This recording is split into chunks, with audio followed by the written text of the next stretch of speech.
interview Wenhauser. Thank you. Welcome everybody.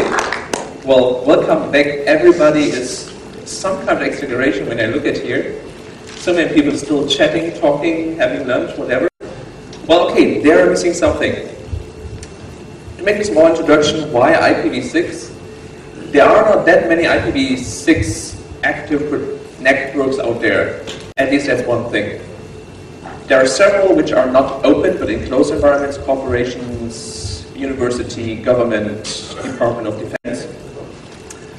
And I had one of those projects for a customer where we reviewed IPv6, and I found out that nobody's before had somehow really looked into the issues, programmed attack tools, and whatsoever.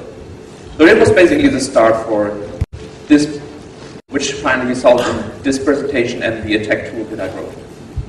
Okay, you must apologize me, I'm a bit ill, so my throat might be gone in the middle of the presentation. So I'll try to speak not too loud and not too fast either. Okay, after the introduction, thank you. You might know me from one of the many tools and articles and documentations I've written. Like Hydra is one of the most used brute force network attack tools, THCScan or AMAP, under the top 25 tools in the Nmap best security tools. But well, what will we do today? First, I will give a very short introduction to IP version 6. As I assume very few of people you will have a knowledge of what does IPv6 actually look like. Some might know IPv4, but what is the difference with IPv6? How does a packet look like? I will show you that. Then I'll make a very short presentation on the attack tool suite I've programmed, and then we go into the major part. The major part will be what are vulnerabilities in IP version 4, and how does that compare in IP version 6? Was this now better, or does it get worse? What is the difference here? Then we talk shortly about implementation vulnerabilities so far, and then what is new research and future stuff. And of course you can ask some questions. Okay, what are the goals for IPv6? Why was actually the effort made to design a new protocol? The first thing is that there are not that many IP addresses left in IPv4. There was a news report about, I think, 1 or 2 weeks ago from the IANA, organization who all organize, distribute, registers the IP addresses. And they announced that, I think it was for 2010 or 2011, something like that, all the IP4 IP addresses will be depleted. So afterwards, no more IP4 IP addresses will be left. So at some point, we will need a new protocol. And that was IPv6 was designed some years ago. As you can see, we have 2 to the power of 128 IP addresses in IPv6. This is pretty a lot. This means several millions of IP addresses for every human being. Now existing or exist in the next 50 years or 100 years or whatever. So IP addresses will not be a problem for the next decades. The next thing is auto configuration. IPv4 we have DHCP or static IP address, we have configuring stuff, and this is a pain. With IPv6 this is all automatic. You just plug in your laptop computer somewhere and it just works out of the box. That was the second goal of IPv6. And the third goal was to reduce the operational costs, especially with assigning addresses and infrastructures, reconfiguring addresses and infrastructures, routing issues, also to reduce costs on CPU and memory power in routers. So these were the majority of the goals of why we need a new IP protocol. When we talk integrated security features, we can make it very short. There's nothing else in there than IPsec is now part of the protocol and not an extra protocol like it is in IPv4. But that's basically it. Here we have the header structure of IPv6. If you're familiar with IPv4, you see a few differences. One is the source and destination address fields are much larger, of course. We have 16 bytes now here, instead of 4 bytes in IPv4. It's version 6 now, not version 4. Difference here. But you see there's some stuff which was in the IPv4 header is missing now, like the IP ID field or the fragment offset. These are missing now. So will there not be any fragments anymore? There will be, don't worry. It's all in there. It just looks like it's so simple, but in reality it's much more complex than IPv4. How's that? Everything which is optional, so it's not mandatory needed for a packet, they source out. They are sourced out in so-called extension headers. Extension headers now do everything you had before in IPv4, but it's not necessary, like fragmentation. Fragmentation is one type of an extension header. Or if you do IP source routing with IPv4, this is a forwarding extension header. And only in there if it's needed. That's why, despite of the huge length of addresses, the header is still pretty small. And it has a fixed size, which was a very important mandatory requirement the router industry was saying. Because if you, with IPv4, you have not a fixed header length, but a variable header length. This is very bad for routers. Yeah, what you can do now is you have your IPv6 header, then you have your TCP header, and then your application data. So this could be some kind of packet for web or POP3 where you receive your email or something. The more and more complex it gets, the more headers there are. Like if you have a routing header, this could be some mobile IPv6 stuff, for example. Or if you have a fragment here, header which is just put in between for the fragmentation. So this is how it works. And it looks pretty simple, pretty practical, and it's just the bare essentials you need. So what can possibly go wrong? IPv6 was first used by the Black Hats before it was ever used somewhere else, really. The first official notage was for backdoor deployment.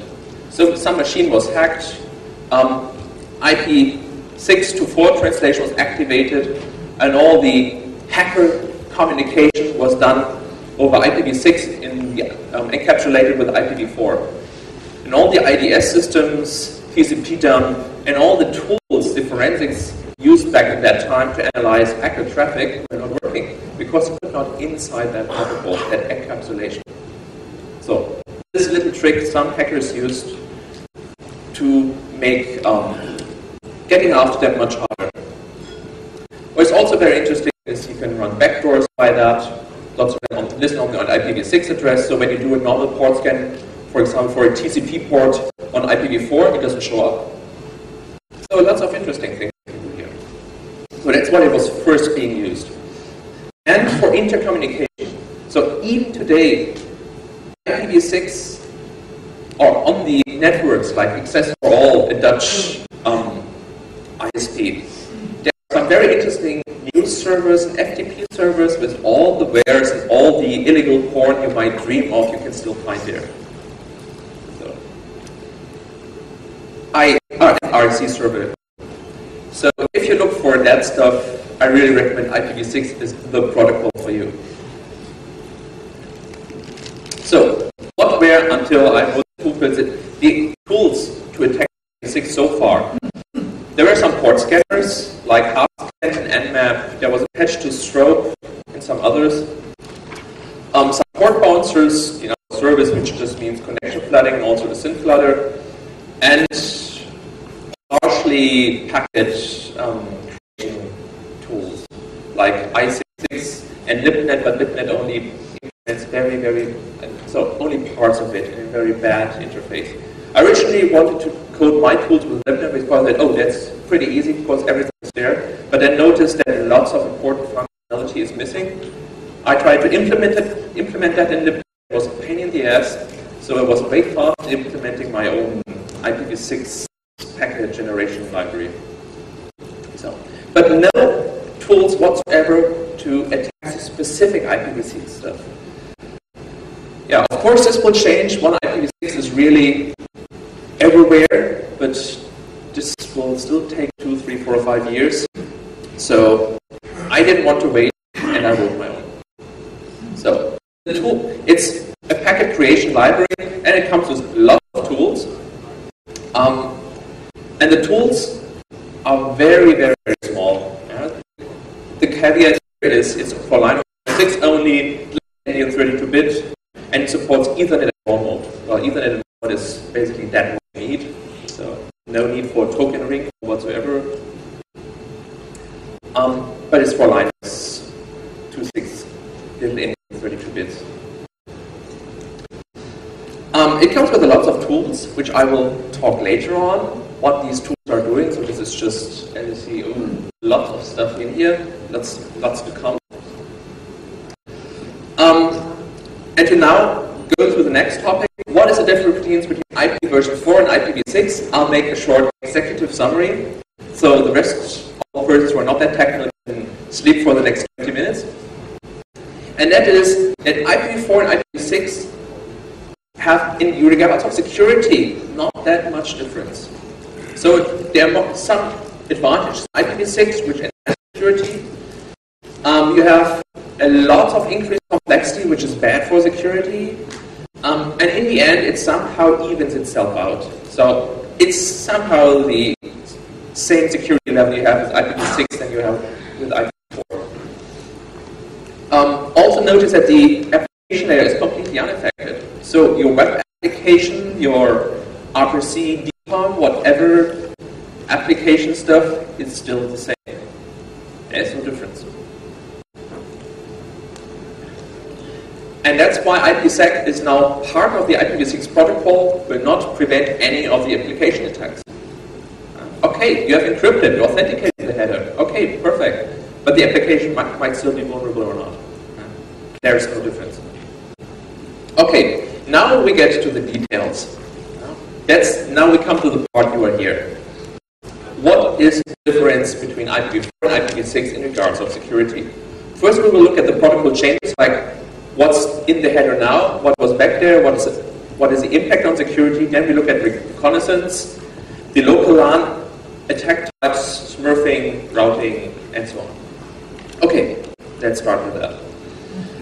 As I already showed you, there is no IP ID field anymore in the header of IPv6. Well, what is that useful for?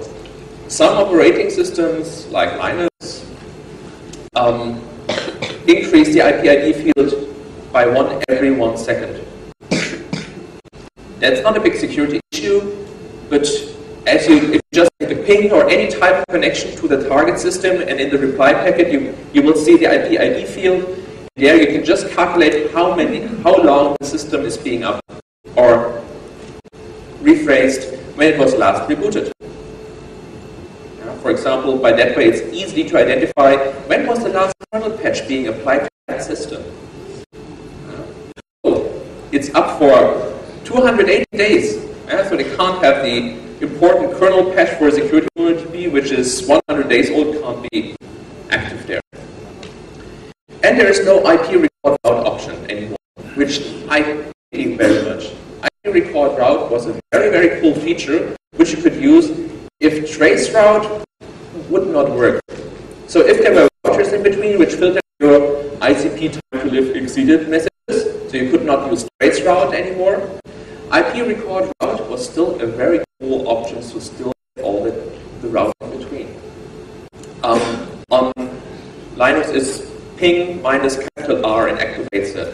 It's a very unknown IP options which tells every router in between to put his IP address in there. And what's very cool is in the backward packets, the same routers are doing